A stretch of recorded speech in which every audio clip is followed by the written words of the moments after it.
हाथी गया तो पानी पीने के लिए नहाने के लिए, और मगर का वो घर है। आप किसी के घर में जाएंगे तो जो आपको पकड़ भी सकता है, उसका जो स्वभाव होगा वैसा वो करेगा। सुखदेव जी के यहाँ जाएंगे, कितने लंबे गिलास में आपको दूध पिलाएंगे, बड़े गिलास में दूध पिलाएंगे। और किसी छोटे के घर में जाएंगे तो अगर मेरे साथ रहो बहुत लाभ पहुंचाऊंगा, और उसी दिन रात को आपको लेके निकल जाएगा किसी घर में। हाथी गया पानी पीने नहाने धोने के लिए, मगर ने उसे पकड़ लिया। मगर ने पकड़ लिया तो हाथी ने बचना शुरू किया, नहीं बच पाया, मगर उसको खींच के ले गया। खींच के ले गया तो हाथी ने अपना सूंड ऊपर को करके विष्णु भगवान को पुकारा। विष्णु भगवान को पुकारा तो दौड़ करके आए, और उन्होंने ग्राहक को मकर को मार दिया और हाथी को छुड़ा दिया। हाथी मेरे घर में आया था, अतिक्रमण कर रहा था नहाने के लिए, मेरा घर, तो मेरा अधिकार है कि तुम लोग मेरे घर में नहीं आने दो। अगर आप मेरे घर में आकर के पानी ही पीना चाहते तो आपको भगवान ने इतनी लंबी सूंड दे रखी, आप बाहर खड़े हो जाइए, आराम से पानी पी लीजिए। और आपको परमात्मा ने नहाने की भी व्यवस्था दे रखी है। एक सूंड में 5 बाल्टी पानी आता है। आप खींचिए, और भगवान ने ऐसा बना रखा कि पीछे को पूरा फुकारा चला जाए, मस्त स्नान है। आप उसमें घुसेंगे, तमाम जानवरों को मार देंगे, हमारे घर का अतिक्रमण करेंगे, हम आपको मारेंगे, तो भगवान आके आपको मार देंगे। भगवान का काम। आप लोग, हम लोग, मनुष्य लोग ऐसा करते हैं क्या? और ऐसा करेंगे तो आपके खिलाफ धारा कौन सी लगे? ये गज ग्राह मोक्ष की कहानी भगवान प्रेम की कथा के रूप में खूब सुनाई है।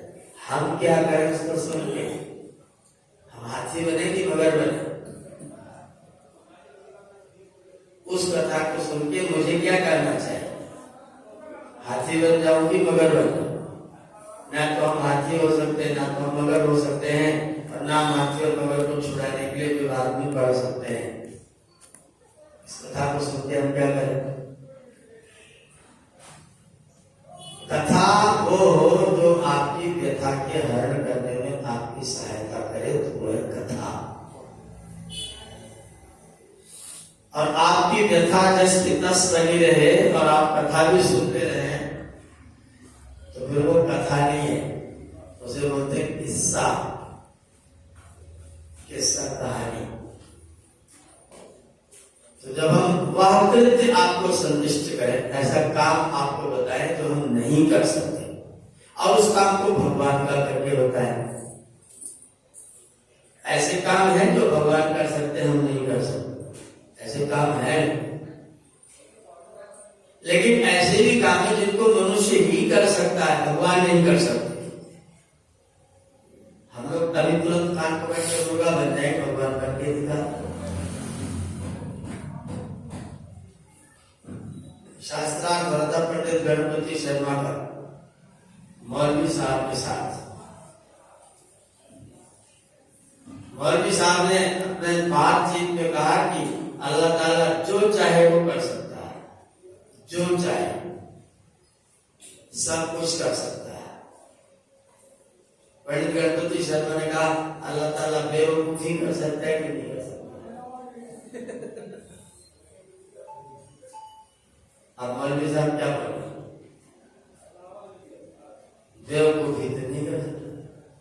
फिर तुमने क्यों कहा कि सब कुछ कर सकता है?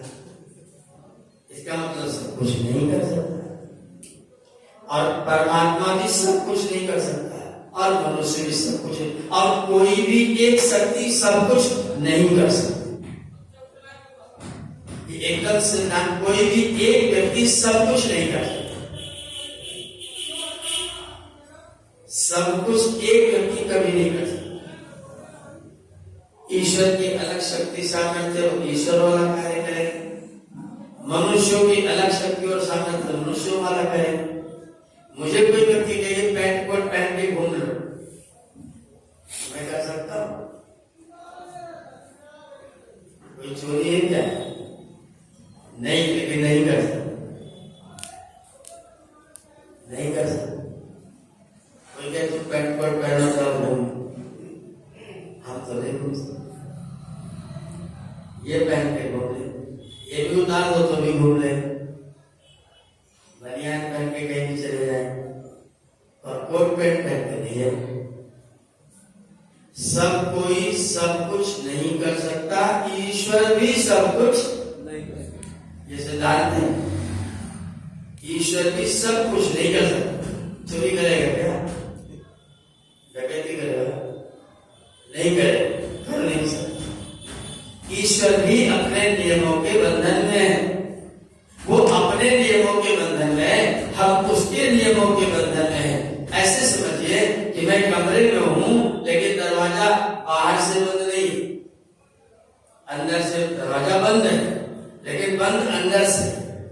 तो ईश्वर का दरवाजा तो अंदर से बंद है और हमारा दरवाजा बाहर से बंद है। दोनों बंद है, दोनों के दरवाजे बंद है, दोनों एक कमरे में बंद हैं, दोनों के दरवाजे बंद हैं, लेकिन एक का दरवाजा अंदर से बंद है, एक का दरवाजा बाहर से बंद है। हम परतंत्र हैं, वो स्वतंत्र है। हम भी कर्म करने में स्वतंत्र हैं, लेकिन फल प्राप्त करने में, कर्म करने में स्वतंत्र हैं, लेकिन फल प्राप्त करने में परतंत्र हैं। और परमात्मा कर्म करने में स्वतंत्र है, लेकिन फल भोगने में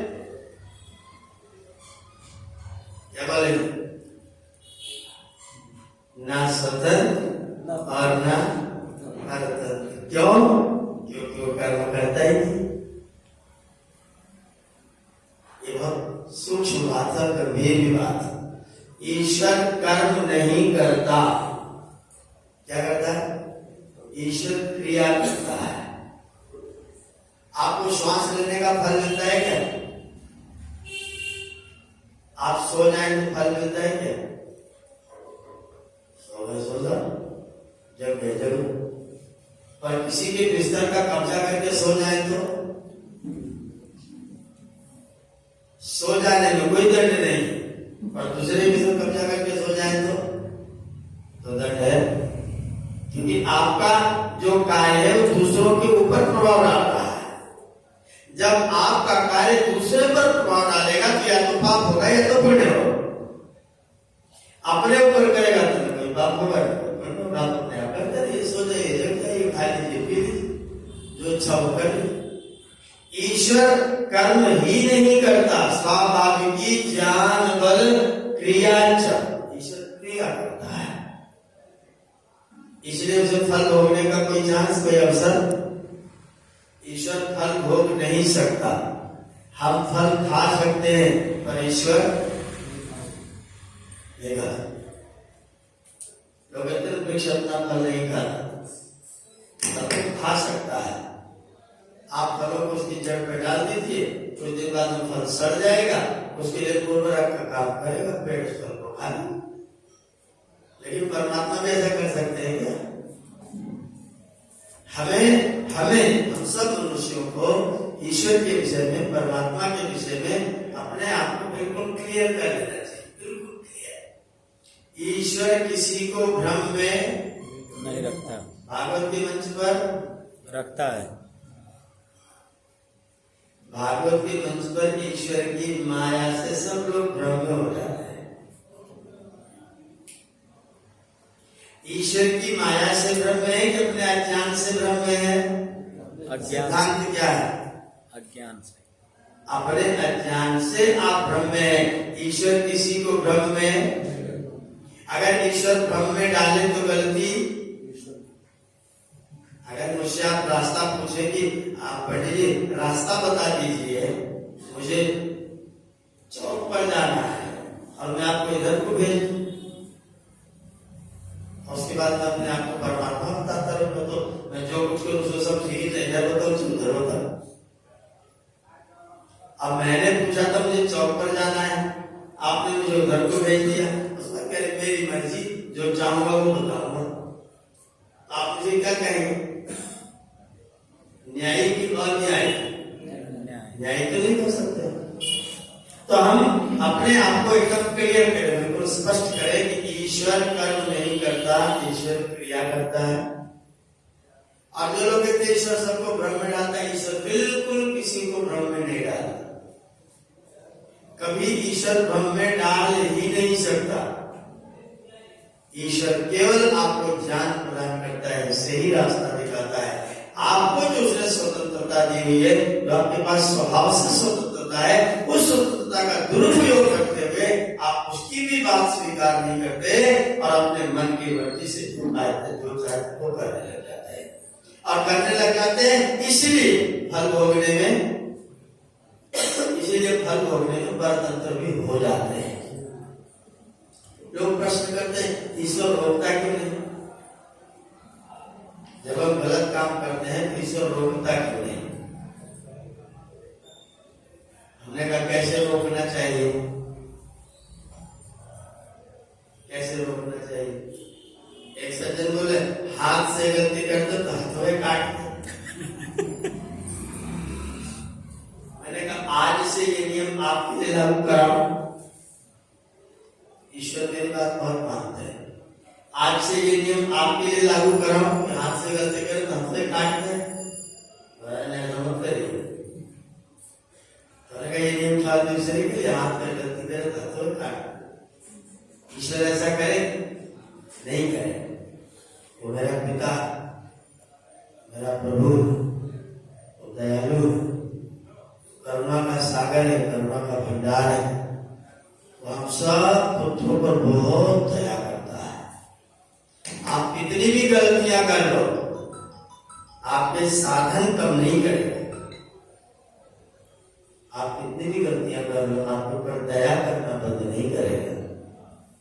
संसार में आपका आना जाना नहीं रोकेगा, आपको आने जाने का अवसर प्रदान करेगा।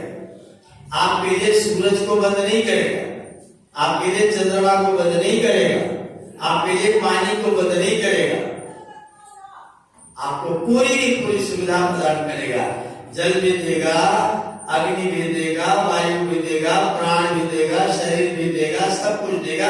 शरीर देगा कर्मानुसार, जैसा तुमने कर रखा है। अगर वो उसमें रोक लगाना शुरू कर दे तो फिर वो कर्म फल का देने वाला हो ही नहीं सकता।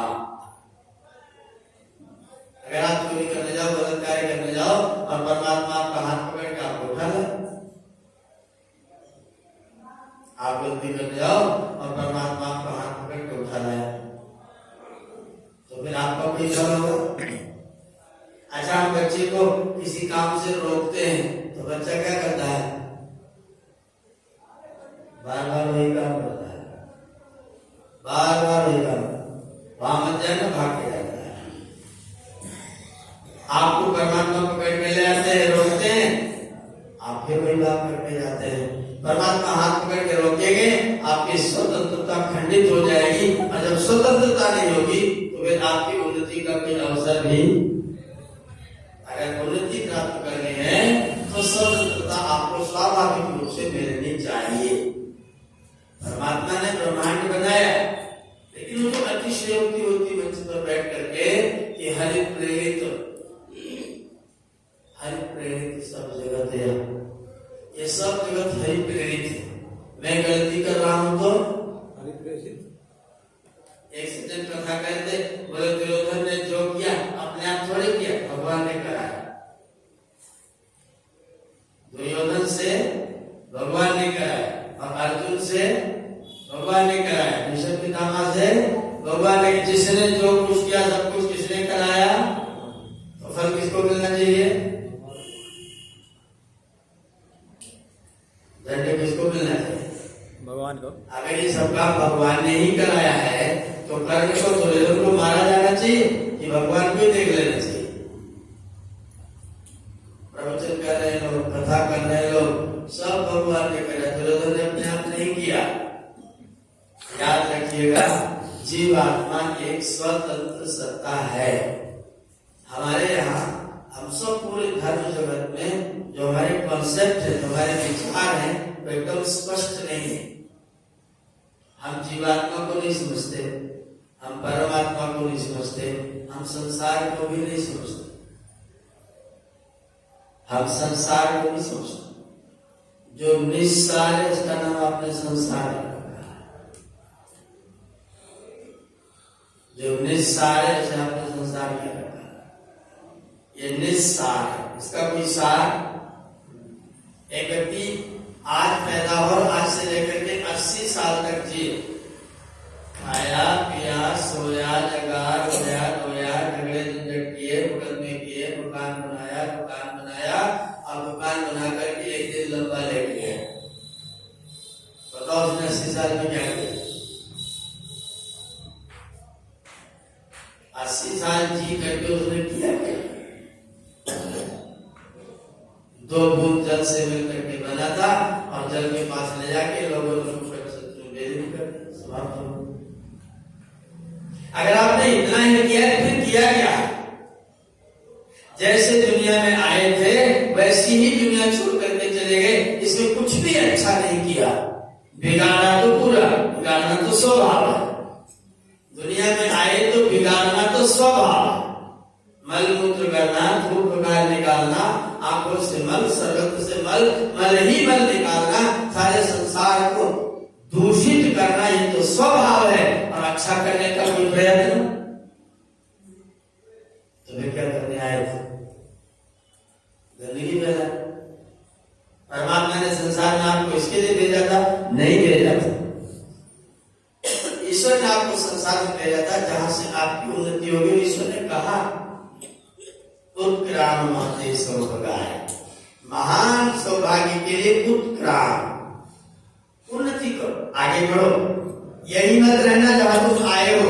उद्यानम ते पुरुष नावयानम, एक पुरुष ते उद्यानम सा न अवयानम सा। ऐसी किरण लोग आपको समझा रहे हैं। क्या कह रहे हैं? कर्मण्येवाधिकारस्ते मां फलेषु कदाचन मां कर्म फलहेतुर्भूः माते संगोऽस्त्व कर्मणि। अर्जुन, आकर्म वर्ते मत रहना, कुछ न करूं ऐसा वर्ते मत रहना। ते संगा अकर्मणि मा भूः, तुम्हारा जो संग है, तुम्हारी जो आसक्ति है, तुम्हारा जो लगाव है, वो अकर्म में कदापि ना हो। मैं आराम करूं ये भाव कभी ना हो। आराम करने के लिए परमात्मा ने आपको संसार में नहीं भेजा। अपने शरीर को आराम कराना तो आपको चाहिए, लेकिन आपको आराम करना, हमारे लोगों ने सीख लिया जो आराम करता बड़ा व्यक्ति है, जो काम करता है वो छोटा व्यक्ति है। जो काम करे वो छोटा, आराम करे वो बड़ा। मैं कुछ काम करता हूँ तो लोग आके मेरे हाथ से छीन लेते, नहीं आप मत करिए, हम करें। मैंने कहा मेरे शुरू करने से पहले आपने क्यों नहीं किया? अगर आप जानते थे कि ये बेहतर तो मेरा है, मुझे करना चाहिए, आपने मुझसे पहले शुरू क्यों नहीं किया? आपको मुझसे पहले शुरू कर देना चाहिए। फिर आप कहते नहीं आप बड़े हैं, आपके मेरे रहते आप कैसे कर्म करें? मेरे होते आप कैसे कर्म करें? आप कैसे काम करें?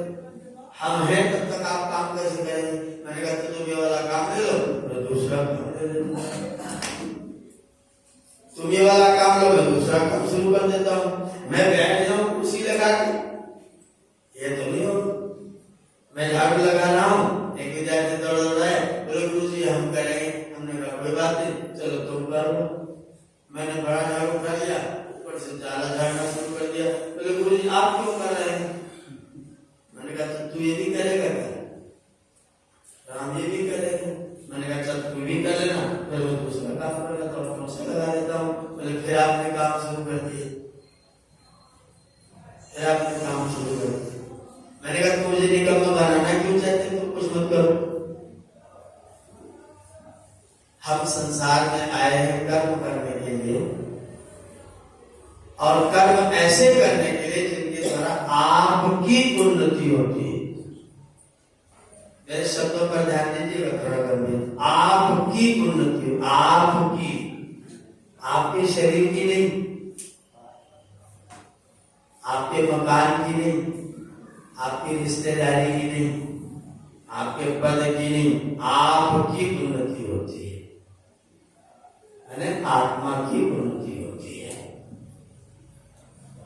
हमें पता ही नहीं क्या कर्म करके अपनी उन्नति होगी, क्या कर्म करके दूसरों की उन्नति होगी। अच्छा, कोई मनुष्य अपने शरीर की खूब उन्नति करे तो हाथी की बराबर हो जाएगा कितना? और खूब उन्नति करे, खूब बढ़िया करे, खूब आराम करे तो 500 साल जिएगा।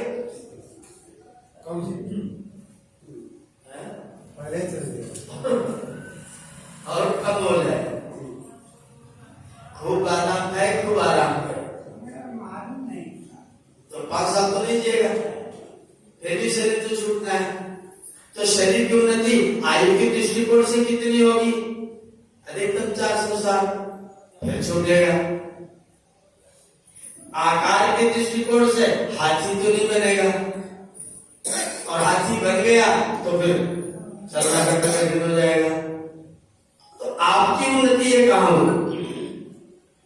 आपकी तो उन्नति नहीं हुई, आपकी उन्नति नहीं।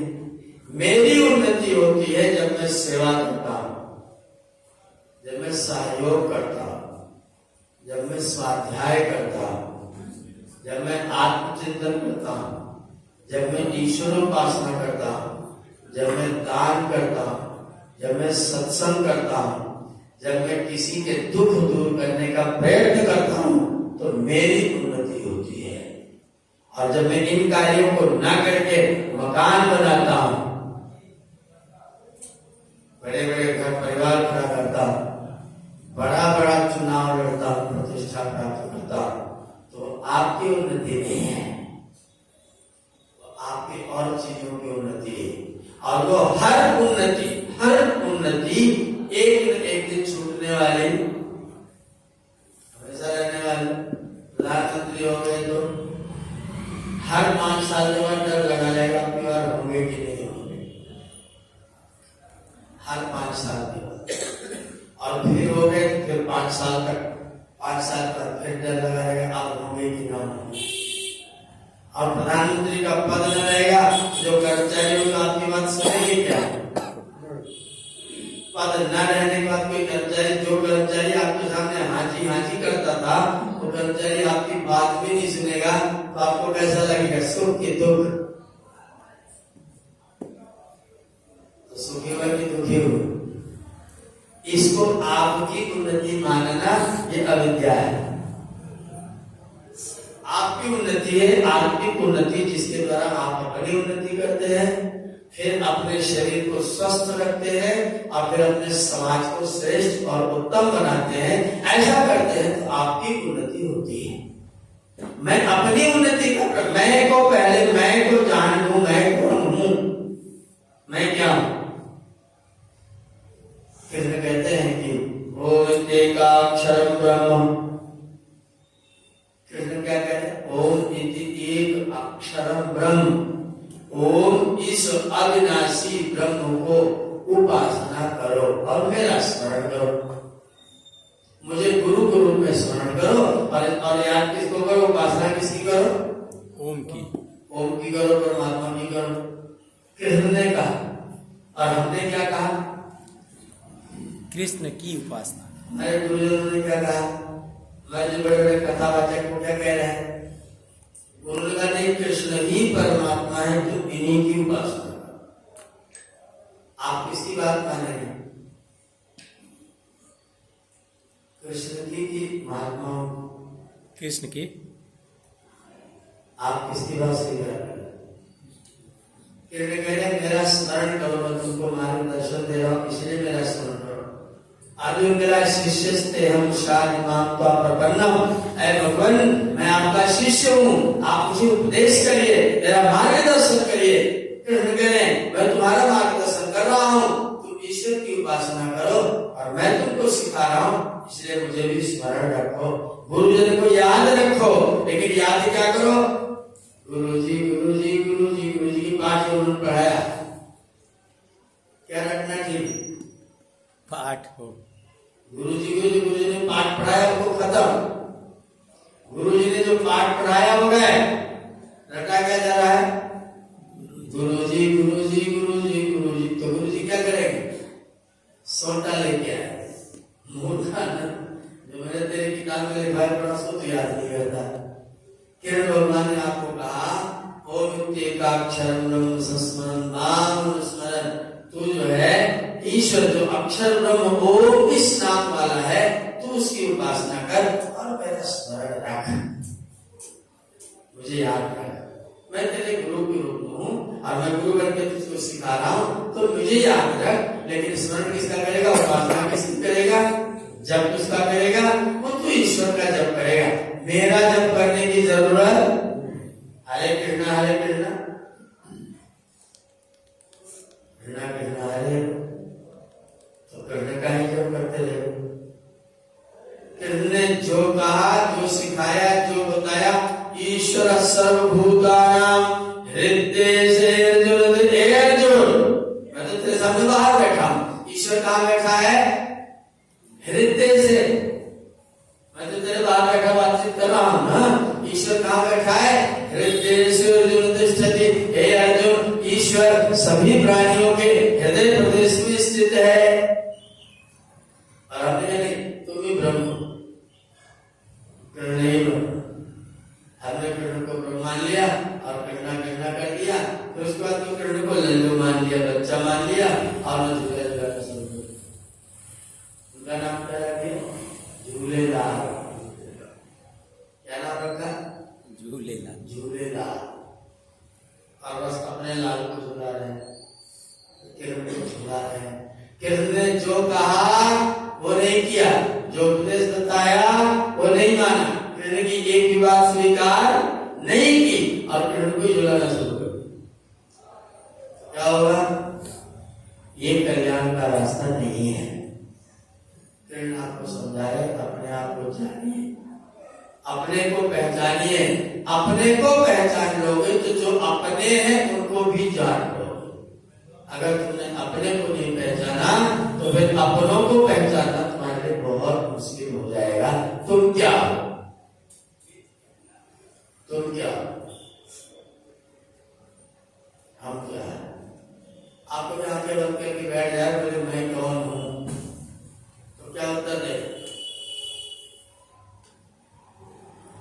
आपके आपसे पूछा आप कौन है, आप क्या बोलते? फट से अपना नाम ले लेते हैं, मैं ये हूं। वो नाम आपका है क्या? जो नाम आप जानते हैं तो आप परिचय देते रहते, वो नाम आपका है क्या? तो शरीर का नाम। आप कौन है? मैं कौन हूं? अंगूठे से लेकर के ये तो सब मेरा शरीर है, मैं कौन हूं? क्या मैं पैदा होता हूं? क्या मैं पैदा होता हूं? आपने हाँ मैं पैदा होता हूं, मैं नहीं पैदा, मैं नहीं पैदा होता। जब मेरा शरीर पैदा होता है, मेरा घर बनता है, तो उस घर में प्रविष्ट हो जाता। मैं पैदा, जीवात्मा पैदा नहीं होता। जीवात्मा तो नित्य शास्त्र से मानो, आप यहाँ एक घर में हैं, आपने दूसरा घर बनाया, आप उसमें प्रविष्ट हो गए, तो आप बने हैं क्या? ये घर बना, तो क्यों आप पैदा हो? आप तो पैदा ही नहीं हो। जन्म किसने धारण किया? शरीर ने। मरा कौन? मैं मरा क्या? आज तक नहीं मरा। आप मर ही नहीं सकते।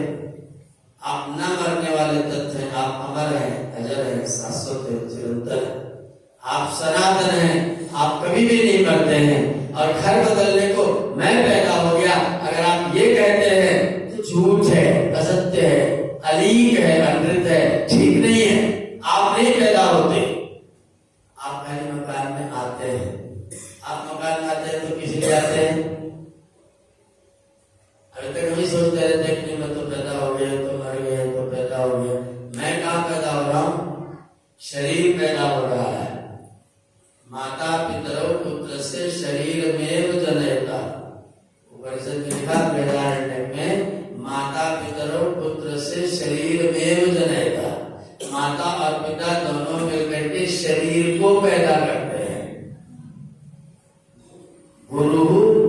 बुद्धि शरीर।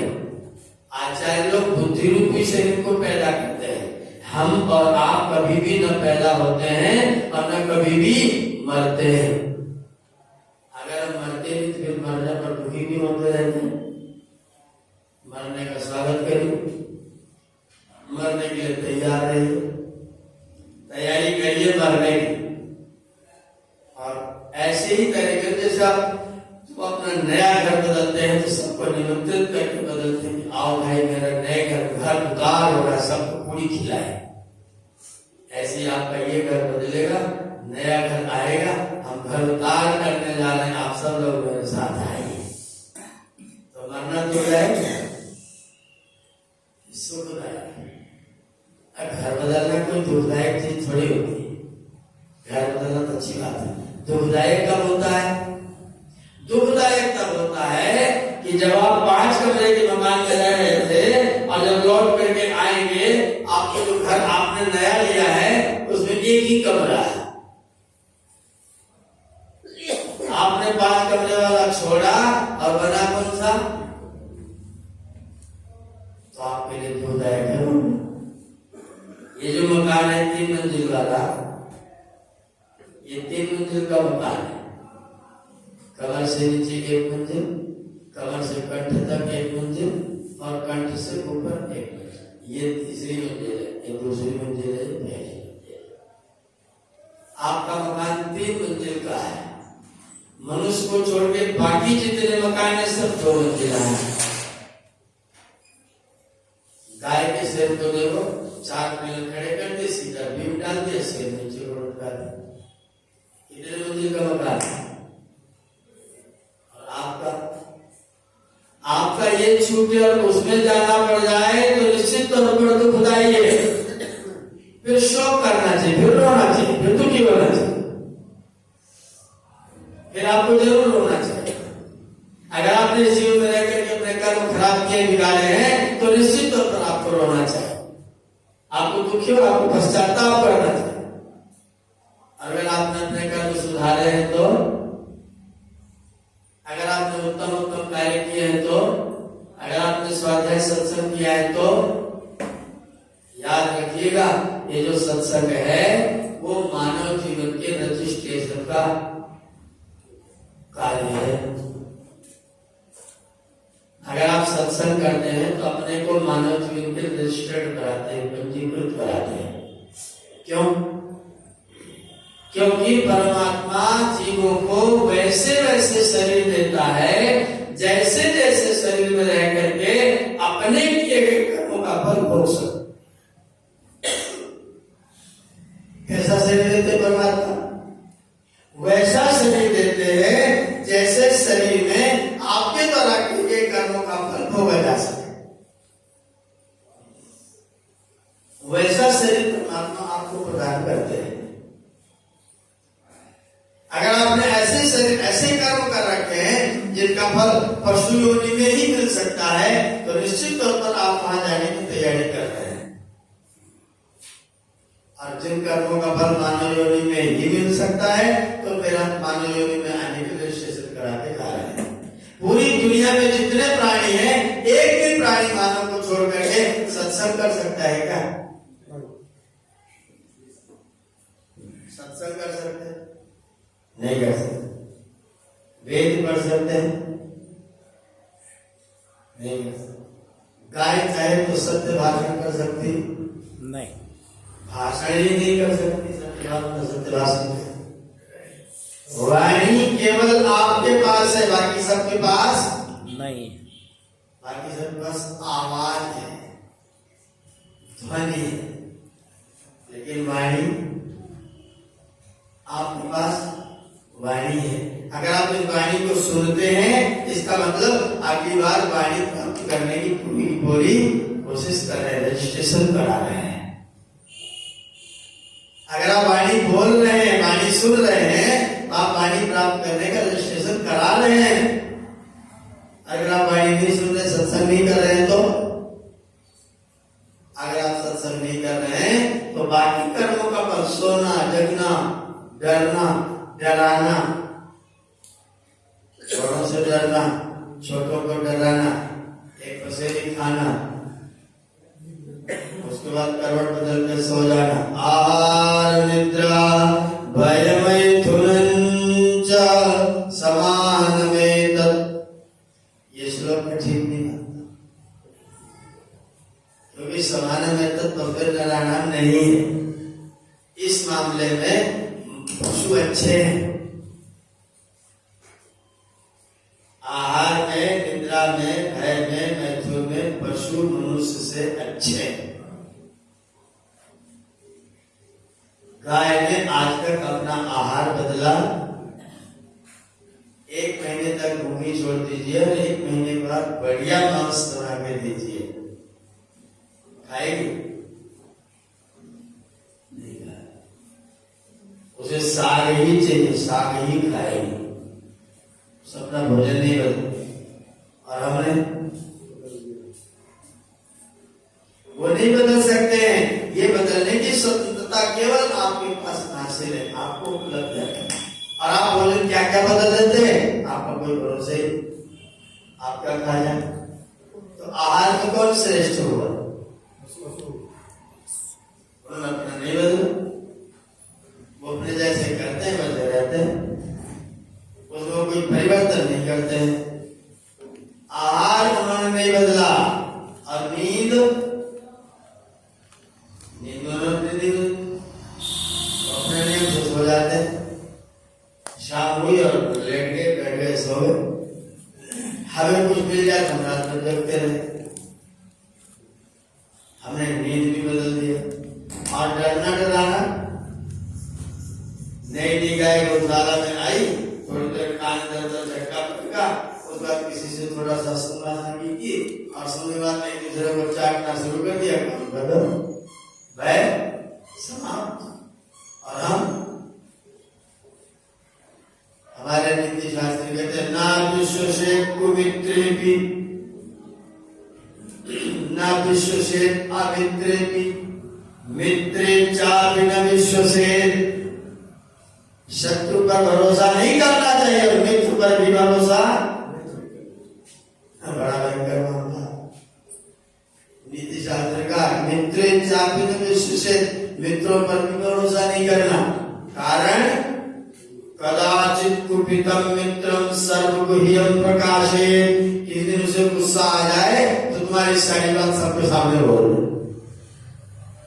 भरोसा करोगे तो फंस जाओ। इसलिए ऐसी बात तो छिपाने योग्य हो, किसी को भी बताने योग्य है, मित्र को भी नहीं बताना। नाराज हुआ तो सब चौपट कर।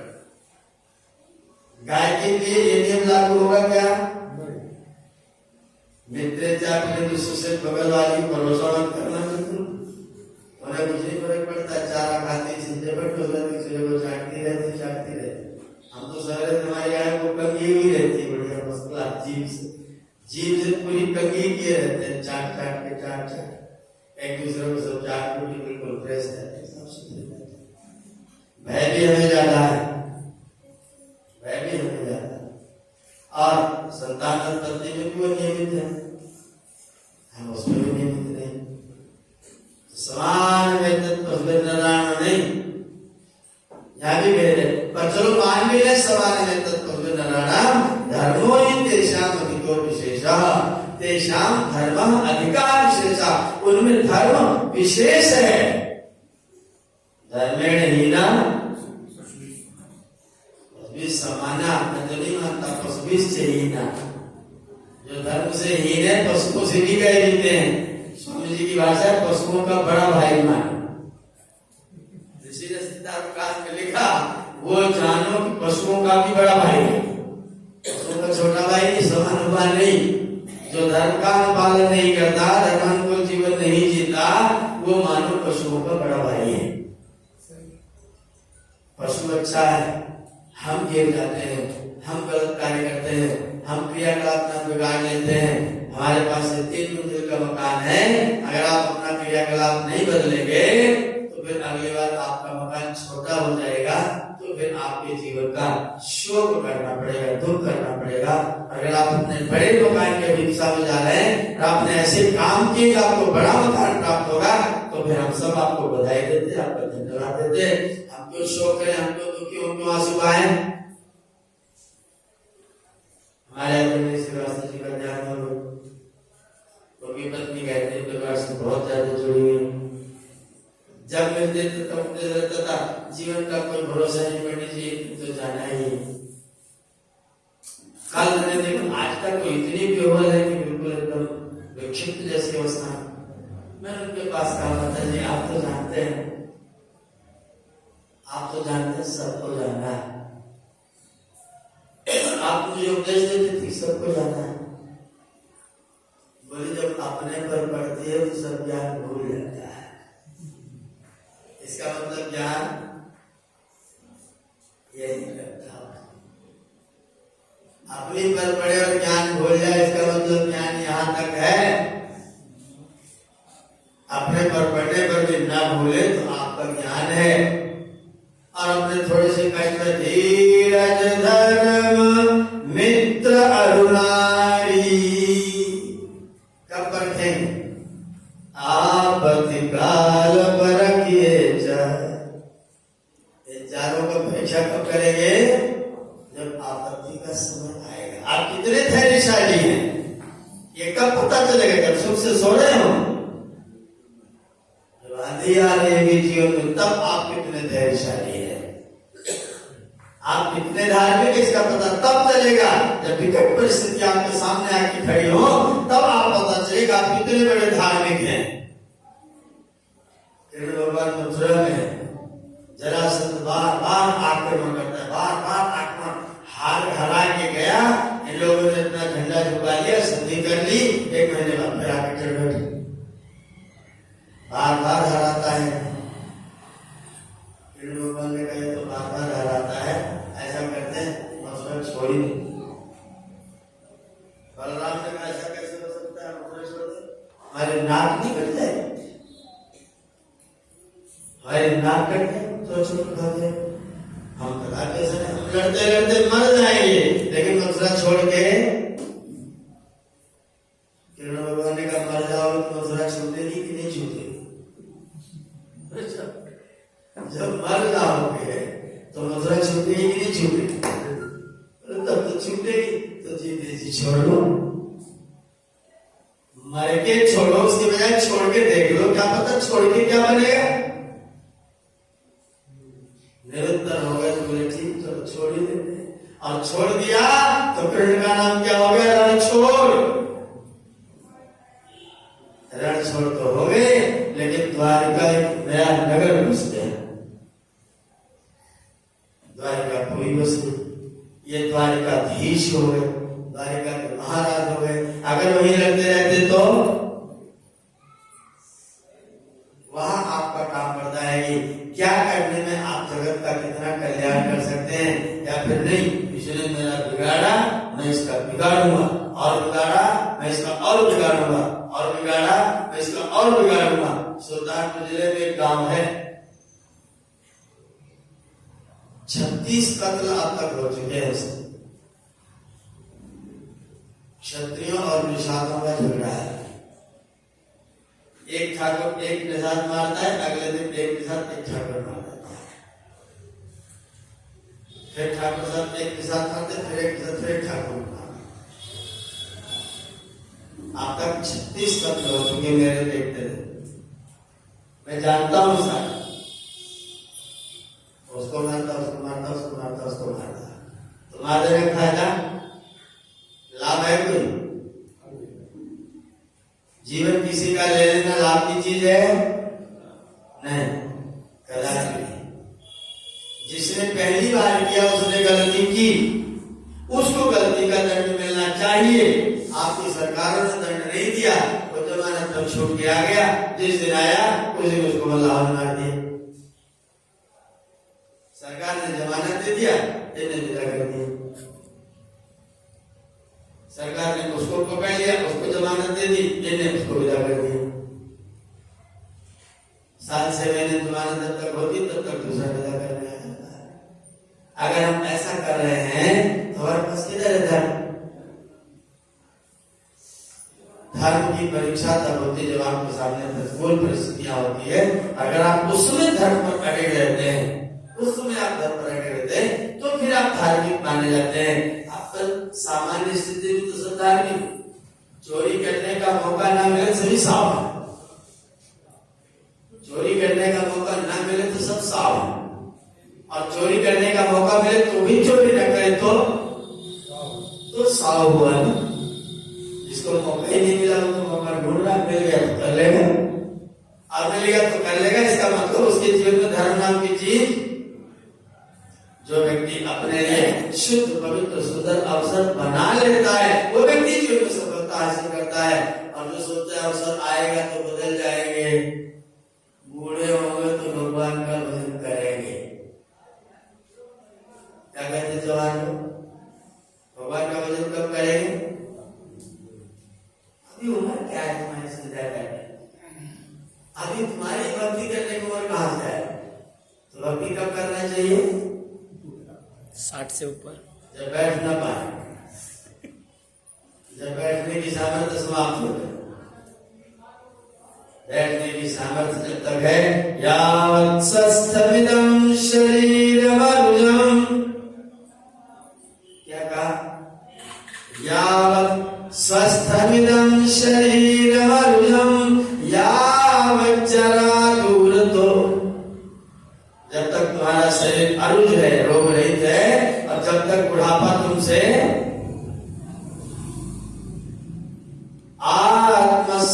आत्मश्रेयसितावदेव विदुषा कार्यः प्रयत्नो महान्। आत्मकल्याण में समझदार व्यक्ति को तभी तक अपना प्रयत्न कर लेना चाहिए।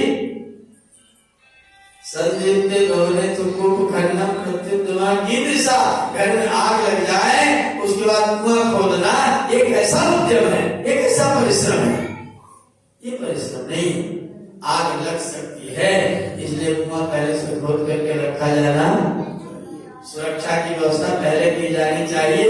मेरा एक कमरा छूटेगा निश्चित है, छूटने से पहले ये कमरा दोबारा मिल जाए इसकी व्यवस्था बना लेना बुद्धिमत्ता है। अगर नहीं बनाए तो नहीं बनाए, बुढ़ापे में बनाए, और बुढ़ापे बनाने के लायक ही न रहे तो परिस्थितियां प्रतिकूल हो गई, लकवा मार गई, 50 साल के पहुंचते पहुंचते लकवा हो गई, आप में भ्रम हो गया, मस्तिष्क काम ही नहीं करता, तो भगवान का भजन होगा क्या? इसलिए आज से, अभी से रास्ता आपके सामने है। कृष्ण भगवान ने जो रास्ता बताया है, ये वास्तविक श्री कृष्ण कथा, इसके लिए आपके सामने तत्वर्ष रखी जा रही है, आपको सुनाई जा रही है कि जो कृष्ण भगवान ने आपको जीवन जीने का रास्ता बताया है, आप उस रास्ते का पालन करिए, उस रास्ते पर आइए। अगर आप अपने रास्ते पर खड़े नहीं रहते हैं, अगर आप मार्ग से चित्त होते हैं, तो स्थान भ्रष्टा नश्य होते, जनता कैसा रखा धरा, स्थान से भ्रष्ट हो जाते हैं, मार्गच्युत हो जाते हैं, तो फिर ना तो नख अच्छे लगते हैं, ना तो केस अच्छे लगते हैं, ना तो नल अच्छे होते हैं, नर्तम अच्छे लगते हैं, तो मार्गच्युत नहीं होते हैं। मार्ग भगवान कृष्ण ने बताया है, उस मार्ग को आर्य समाज आपको बिल्कुल सीधा सीधा बताता है। बाकी लोग उस मार्ग को जैसे तैसे करके टेढ़ा मेढ़ा करके बताते हैं। वो कहते भगवान की जब तक कृपा नहीं होगी तब तक तुम ऐसे ही मूर्ख रहोगे, मतलब तब तक चुपचाप बिना कुछ किए बने रहो जब तक भगवान की कृपा ना आने पाए। अच्छा, भगवान की कृपा कब आएगी? करने के बाद की बिना किए।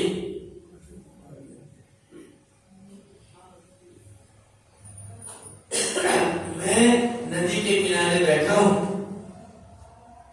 कपड़ा लेके बैठा हूं, किसी ने पूछा क्यों बैठे हो? तैरना सीखना। तैरना सीख रहा है तो कपड़ा उतारो, मेरे साथ आओ नहीं है। इसने कहा मैंने प्रतिज्ञा किया हुआ है जब तक तैरना सीख नहीं हुआ तब तक नदी में पैर नहीं, जब तक तैरना सीख नहीं जाऊंगा तब तक नदी में तैरना सीखेगा क्या? की कृपा होगी तो तेरा अज्ञान दूर होगा। कृपा कब होगी? बिना किए नहीं होगी। बिना किए कोई परमात्मा, कोई व्यक्ति किसी पर कोई कृपा नहीं करता है। कृपा होती ही तब होती जब क्री फिर पा। क्री माने करो, डोकरी करने धातु, करो और फिर पाओ। बिना किए पाने का मतलब कुछ भी, तो फिर कृपा हो ही नहीं सकती है। अगर बिना किए मिले तो उसे कृपा मत समझना। अच्छा, आपकी मार्कशीट में कोई अध्यापक कृपांक करके पूरे 17 नंबर देगा, 51 में से कृपांक कितना मिलेगा? 100 नंबर। कितना कृपांक? 1 2। अरे 15 होगा तब ना तुम पाओगे। तुम्हारे पास 15 तुमने अपना अर्जित किया तब तो तुम पा करके तब तो कृपांक को प्राप्त करोगे।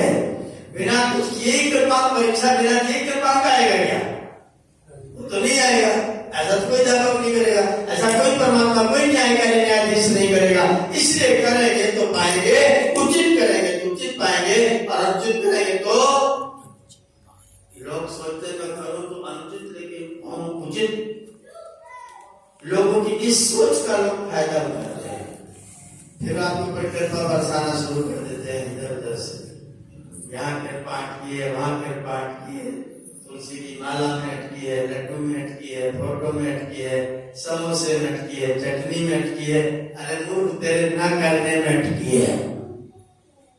जब तो पुण्य कर्म पवित्र कर्म नहीं करेगा तो फिर तेरे ऊपर कृपा हमेशा अटकी रहेगी, चाहे समोसा खेली, समोसे की दुकान खोल ले। कृपा नहीं है। कृपा आएगी तब जब आप उचित कार्य करेंगे, तो हम उचित कार्य करें, भगवान कृष्ण के संदेश को समझे। कर्मण्येवाधिकारस्ते मा फलेषु कदाचन। हम कृष्ण कृष्ण करें, उसके बजाय जो कृष्ण ने कहा है, जो कृष्ण ने किया है, वो हम करें तो हमारा कल्याण होगा।